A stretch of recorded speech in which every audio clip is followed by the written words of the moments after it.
আমাদের আবহমান গ্রাম বাংলায় যেই প্রবাদ প্রবচনগুলো তৈরি হয়েছে, এগুলোর আসলে অন্তর্নিহিত অনেক কারণ রয়েছে। যেমন অনেক কথার অনেক দোষ, ভেবেচিন্তে কথা কোষ, কিংবা পিপিলিকার পাখা হয় মরিবার তরে। এই যে কথাগুলো আমাদের যুগ যুগ ধরে, আবহমান কাল ধরে আমাদের দেশে প্রচলিত রয়েছে, এগুলো সৃষ্টি হওয়ার পিছনে রয়েছে অনেক অর্থ, অনেক কারণ। এবং এগুলো যে এতটাই মারাত্মকভাবে অর্থ বহন করে তার প্রমাণ হয়েছে গত কয়েকদিন ধরে হবিগঞ্জে, সিলেটে এবং কুড়িগ্রামে যেভাবে এনসিপি এবং তাদের কেন্দ্রীয় নেতৃবৃন্দ সরকার দলের হাতে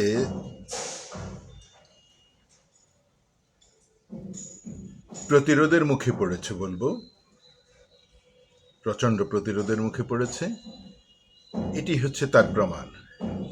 এনসিপির নেতারা সেই জন্মলগ্ন থেকে, তখনও তাদের এনসিপি নামটা তারা ধারণ করেনি, 5ই আগস্টের দিন থেকে তারা শুরু করেছে, বিএনপিকে তারা শত্রু জ্ঞান করেছে এবং বিএনপিকেই তারা মনে করেছে যে বাংলাদেশে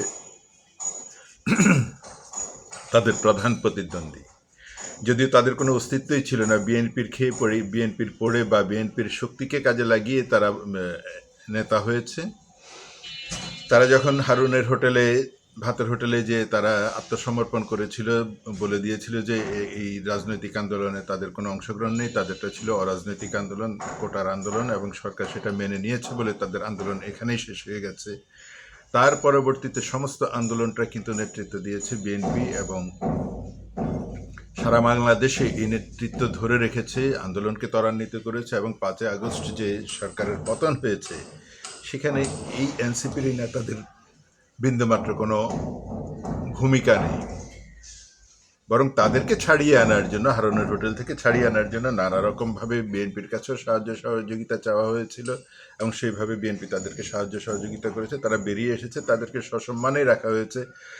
কখনো বিএনপি এই দাবি করেনি যে এই জুলাই আন্দোলন শুধুমাত্র বিএনপির নেতৃত্ব হয়েছে। বিএনপি সবাইকেই এই আন্দোলনের শরিক হিসেবে ঘোষণা দিয়েছে, নিজেরাও এর অংশীদার হিসেবে বলেছে। কিন্তু এককভাবে সেই যে হাসিনার মতো একটি চরিত্র, হাসিনার মতো একটি আচরণ, যে মুক্তিযুদ্ধ শুধুমাত্র আওয়ামী লীগই করেছে এবং আওয়ামী লীগ যারা করছে শুধু তারাই মুক্তিযুদ্ধ, আর বাদ বাকিরা হচ্ছে মুক্তিযুদ্ধের বিরুদ্ধে, এরকম কথা ঠিক এই এনসিপির এই নেতৃবৃন্দরাই বলেছে। আজকে যে গণ অভ্যুত্থানের 2য় বছর পূর্তি হচ্ছে, আর সেই সময় তারা সরকার দলের কাছ থেকে পুরো দেশে প্রতিরোধের সম্মুখীন হচ্ছে, অপমানিত হচ্ছে, লাঞ্ছিত হচ্ছে, এর জন্য দায়ী কারা? এর জন্য দায়ী হচ্ছে এই পিপিলিকার দল, যাদের অতি লম্ফনের কারণে তারা আজকে প্রতিরোধের সম্মুখীন হচ্ছে, অপমানিত হচ্ছে। এই জন্য দায়ী হচ্ছে তাদের এই অতি কথন, যাকে বলা যাবে না তার বাপ দাদা পর্যন্ত বলা শুরু করে দিয়েছে, এই অসভ্য বেয়াদপের দল। তারা আসলে কি অর্জন করতে চায়? তাদের পরিণতি কি তারা জাসদের মতো দেখতে চায়? তারা কি ফ্রিডম পার্টির মতো দেখতে চায়? তারা কি মুসলিম লীগের মতো দেখতে চায় তাদের পতন? তারা তো সেই পথেই হাঁটছে।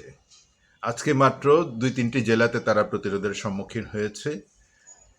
এরকম যদি 64টি জেলায় সরকার দলের কাছ থেকে তারা প্রতিরোধের সম্মুখীন হয়, তাহলে তাদের অস্তিত্ব কোথায় যেয়ে টিকবে? তারা যত লম্পঝম্প করুক আর যত অশ্লীল অশ্রাব্য ভাষায় কথা বলুক, এগুলো দিয়ে তো আসলে রাজনীতি হবে না। রাজনীতির শিকড় বাকড় অনেক গভীরে প্রথিত আছে বিএনপির।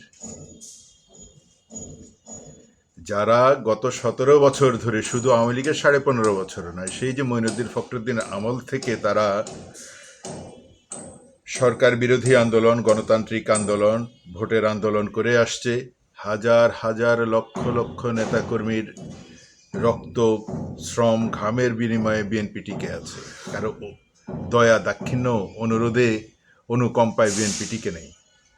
বিএনপি দেশের লক্ষ কোটি মানুষের শ্রম, ঘামের বিনিময়ে টিকে আছে, রক্তের বিনিময়ে টিকে আছে, জীবনের বিনিময়ে টিকে আছে। ছাগল চোর, গাঁজাখোর, ইয়াবাখোর, ফ্যান্সিডিলখোর, এইসব অসভ্য রাজনৈতিক টোকাই বোকাইদের কথার উপরে বিএনপি বিলীন হয়ে যাবে, বিএনপি শেষ হয়ে যাবে, এরকম কথা তো আমরা গত 17 বছরে বহুবার শুনেছি। সেই মঈনুদ্দিন ফখরুদ্দিনও যেখানে হুমকি ধামকি দিয়েছে বিএনপিকে শেষ করে দিবে, রাঘব বোয়াল ধরবে। তারপর আওয়ামী লীগ তো তাদের মূল কর্মসূচি ছিল বিএনপিকে শেষ করে দেওয়া, কিন্তু পেরেছে? তারা নিজেরাই শেষ হয়ে গেছে, তাদের নিজেদেরই পালিয়ে যেতে হয়েছে। দেশের জনগণের ভালোবাসার কারণে দেশের জনগণের শুধুমাত্র অন্তরের ভেতরে একটি গণতান্ত্রিক বাংলাদেশ কায়েম করার যে ইচ্ছা পোষণ করেছে, একটি অবাধ নিরপেক্ষ নির্বাচনের মাধ্যমে একটি সরকার গঠনের যে ইচ্ছা পোষণ তারা করেছে, তারই বহিঃপ্রকাশ ঘটেছিল 2024 সালের ডিসেম্বরে।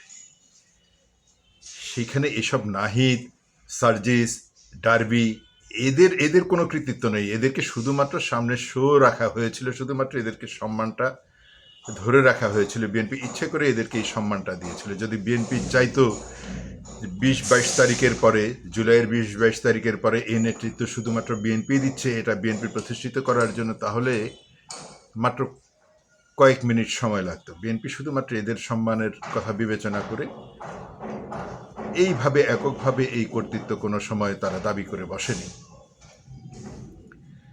কিন্তু এটা কি বিএনপির অক্ষমতা, বিএনপির দুর্বলতা? এটা কি বিএনপিকে মনে করা হচ্ছে যে এরা একেবারে নাবালক শিশু? যে দলটি 17 বছর জীবন যুদ্ধ করেছে রাজপথ থেকে, সেই দলকে এই ছাগলচোর, ইয়াবাখোর, তারপরে গাঁজা সেবনকারী, এদের কথায় বিএনপির পতন হয়ে যাবে? হবিগঞ্জ, সিলেট কিংবা এই উত্তরবঙ্গের সেই কোনো একটি জেলাতে আপনারা যে প্রতিরোধের সম্মুখীন হয়েছেন,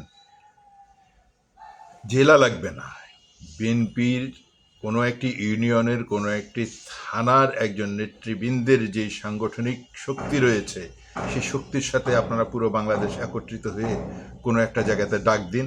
আপনারা সেখানে তর্ক করবেন, বিতর্ক করবেন, সেই থানার বা ইউনিয়নের নেতার সাথে আপনারা তর্ক করুন, বিতর্ক করুন, দেখেন পারেন কিনা। শারীরিক শক্তি নয়, শুধুমাত্র বিতর্ক করুন। সেই বিতর্কে যুক্তিতর্ক দিয়ে আপনি সেই বিএনপির সেই নেতাকে পরাজিত করুন, দেখেন পারেন কিনা।